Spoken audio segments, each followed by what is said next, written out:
Okay, let's talk about the $300 water cooler, the Yeti.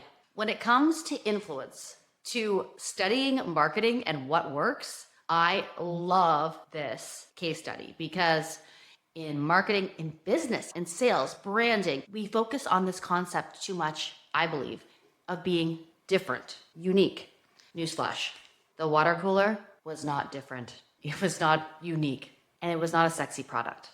If you can make a water cooler, not just sell for average of like $300, when you can get one that is subjectively just as good for between 30 and 50, but you have your audience promoting your brand, the water cooler, the logo across all aspects of life, when they refer to their water cooler not as a water cooler, but as a Yeti. You know what I mean. We have all seen the Yeti logo sitting on a professional's desk or as a gift or at a fancy conference or whatnot. That is true influence. If you're new here, my name is Amanda Russell, and I have made a career out of answering the question, what is it that makes one brand or person or idea more influential than another? What makes things catch on? And so each week, I want to discuss influence and the different products, services, brands, ideas, people who have managed to achieve it. And more importantly, probably, those who have managed to fail, including myself on many occasions, and I think everyone that's had a success has had many failures, what we can learn from those failures. Note, if there was a perfect template to success, then every brand, every person who set out to achieve success, however they defined it, would achieve that success. I wrote a book on influence. I created accredited university MBA curriculum, executive MBA curriculum, and corporate programs around the world, ranging from the Kellogg School of Management at Northwestern to Bocconi University in Milan to the University of Texas at Austin and beyond. And I can tell you factually that there is no exact formula. You cannot just simply read a how-to manual or download someone's guide, follow the steps, and achieve astronomical success and influence. So the question becomes, how do we learn to influence, to be influential? Well, let's talk about what Yeti did. They weren't trying to be different. They weren't trying to be this unique, sexy new thing. They did what I think are easily classified into 3 buckets that I think are really worth noting. 1, identity over innovation. They didn't sell products. Stop selling your products. It's like walking into a cocktail party and introducing yourself and talking about all your attributes. I'm smart. I can play the piano with 3 fingers and I have a really cool boat. That's what we're doing with products and brands and business. Stop trying to sell your benefits, your attributes. Sell the person that your audience wants to become when they use that product or service, or when they subscribe to your newsletter, or when they talk to you on a coaching call. Number 2, community over commodity. Everything is now a commodity, and I'm sure I'm going to get backlash on this, but as much as we think we are all special unicorns, humans are more alike than we are different.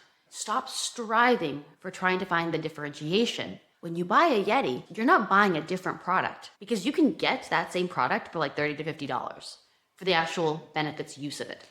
What you're buying is you're buying into the community. You're becoming a Yeti owner. You're buying into an exclusive club. It makes you feel good. It makes you feel like you belong. And number 3, movement over marketing.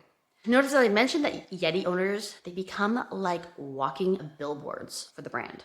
Not only does Yeti not have to pay for traditional marketing, their customers are paying to do their marketing for them by having Yeti branded products throughout all aspects of life. Here's the real kicker. And this is where brands are getting it wrong.